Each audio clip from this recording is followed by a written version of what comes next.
Hi there, welcome to the latest episode of my 10-minute moan. The topic of this 10-minute moan is a follow-up from yesterday's British Transport Police allowing trans women, that's guys that are men that are now dressed as women or transgendered to be women, allowing them to strip search females. And I've came across a couple of pretty outrageous claims by some people in the trans movement. So as I said yesterday, there was that bit of news that transgender police officers are now able to strip search females if they are arrested under the British Transport Police system. And I thought, well, that's a bit weird.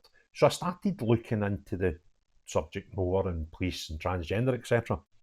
And I came across a video of a transgender police officer that goes by the name of Skye Morden. And Skye seems to be the sort of person put front and centre anytime anybody wants to speak to somebody from the police that's transgender.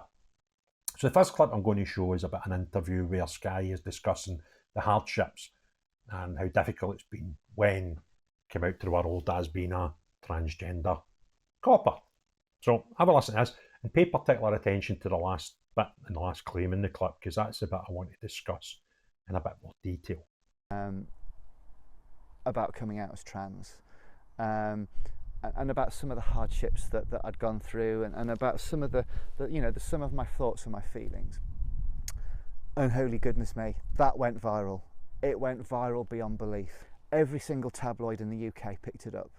Then it was picked up across tabloids across Europe. Then it was picked up by news outlets and media in the Far East and India. And it just went and went and it went. Because of the reactions that we'd had, because of just the sea of hate and the sea of this person is a freak, this person is a fetishist, this person is a danger to women, this person is a danger to this people, that person. There was just unfounded comments, and there was just a wall of them on every single comment section. I had to have a counter-terrorism investigation to see if I was safe, and there was a comment that they totaled up around about 2 million hate comments aimed at me. 2 million hate comments. There were 17,000 individual posts about me on Nazi and far right message boards and forums. You know, we can fly helicopters on Mars, but the minute somebody says, I'm trans, I just want to go and buy a pint of milk and be myself and not cause anybody any grief, the world literally seems to me to lose its mind. Right, so I mean, there's a couple of things in that video that I just need to get out there, that anybody being abused on social media is a bit much. It's year 2024, for goodness sake. You know, we can all just go on with our life without trying to abuse people. If you've got an opinion, that's great, but abuse, that's not really the way we should be conducting ourselves in 2024. But one of the claims about the abuse said that there was 2 million hate crime social media posts about Skye. I'm kind of wondering how you count that and get to that number. Because if you put the name in, all the different outlets for social media, you could see the amount of posts about that person or naming that person. But to then go through them all and count the hate crime ones, that would mean there would be more than 2 million. And I find that hard to believe that, you know, a copper would get that amount of social media presence. But however, who am I to call bullshit on that? But then you would need to go through them all and identify which ones were hate crime and which ones weren't, because they wouldn't all be hateful. So I think that claim's a bit out there, but any sort of hate on social media is kind of pretty poor, to be honest with you. But I don't think we've had 2 million. But then at the end of the video, we make a claim that, you know, that's what happens when a trans person just wants to be trans and go on about their normal day. And I think the comparison was just nicking down to, you know, the shops to get milk and you get all this hate. Well, that's not quite what you're doing, Skye. You've not woke up one morning and decided to doubt yourself as transgender and just got on with your life as normal. That has not happened. All you need to do is put your name into Google and you'll see the amount of times you've been on podcasts and interviews and videos all around the internet. to suggest you're not just became trans and decided to go about your normal life and go and buy milk. And watch this video, because this one's quite interesting. This is a gay pride march where the police are there to police, not take part. If you want to take part as a gay, lesbian or TQI plus person, then great, take a day off.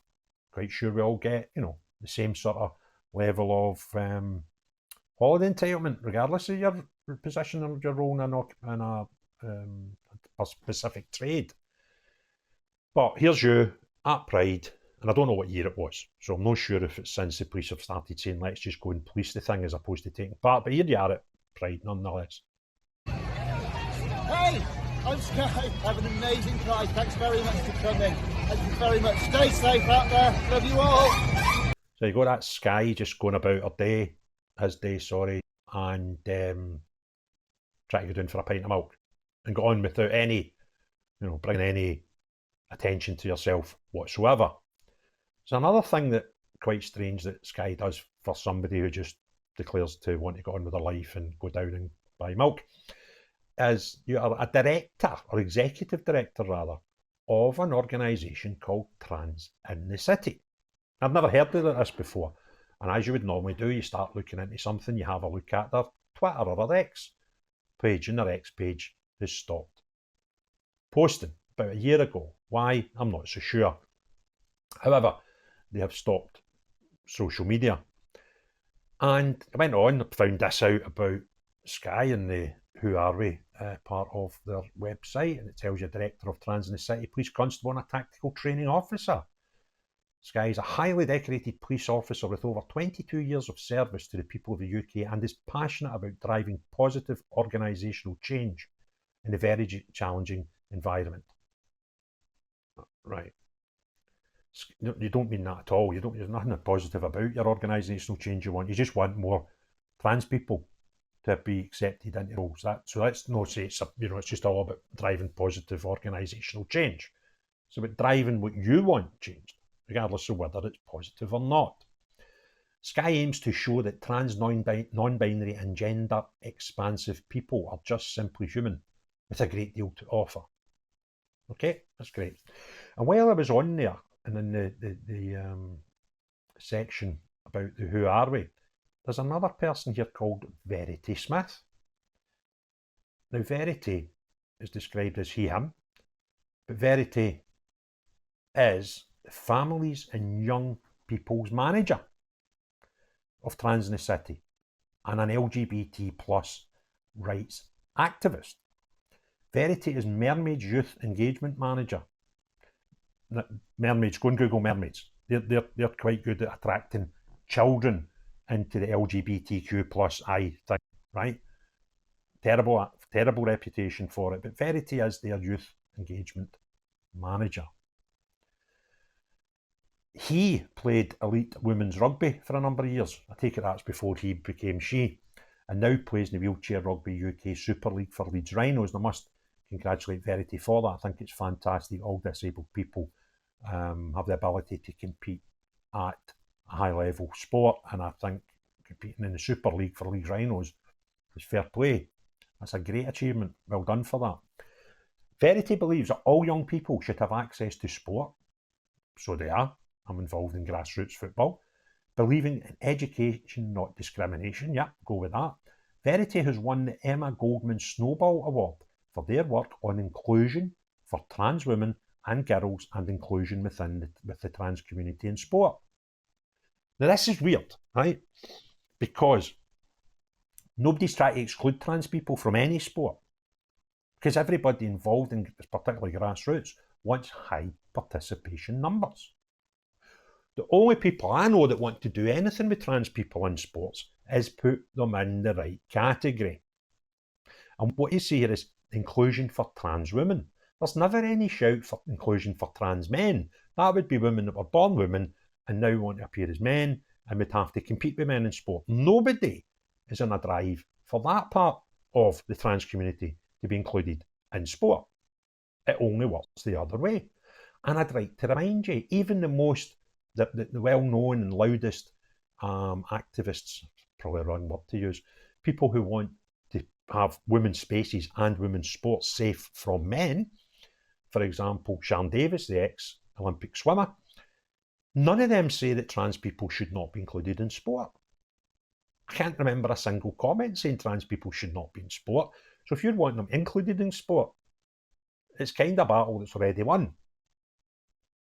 So what are you fighting for? And you're fighting, as usual, to lose in the detriment of women. Because when they get up to a certain level in sport, they start losing out spaces, like going to Olympic Games, for example, because men are in some of the women's categories. And then when the medals get handed out, inevitably, you find out that some people who are actually men are winning Olympic medals in women's categories. So these women who have committed most of their life, if not all of it, to participation in the elite level in their sport, lose out. Not just losing out medals, but actually losing out getting to Olympics, because there's not an infinity number of spaces in the Olympic Games. There's a set number for each sport. So if we put 2 or 3 guys in, that's 2 or 3 women that are not even getting to participate. And that is shocking. Then you look at the safety aspects, and it's only ever one way. And it's nonsense, because nobody is excluding trans people from any sports. Nobody's advocating that at all. What they are advocating is they go into the right category, which is a totally different thing. So Verity, your drive is a waste of time. Because everybody wants trans folk included in sport. You just want them in the correct category, if that's okay. So there we go. If you enjoyed the video... Oh, another thing about this mob. Where is it? Let me just... about us, what we do. Yes, there was a bit in here which got my attention. It says in there what we do. They've got student ambassadors, a team of students from across university and college network, and this is a scary bit, early talent pipeline coming soon.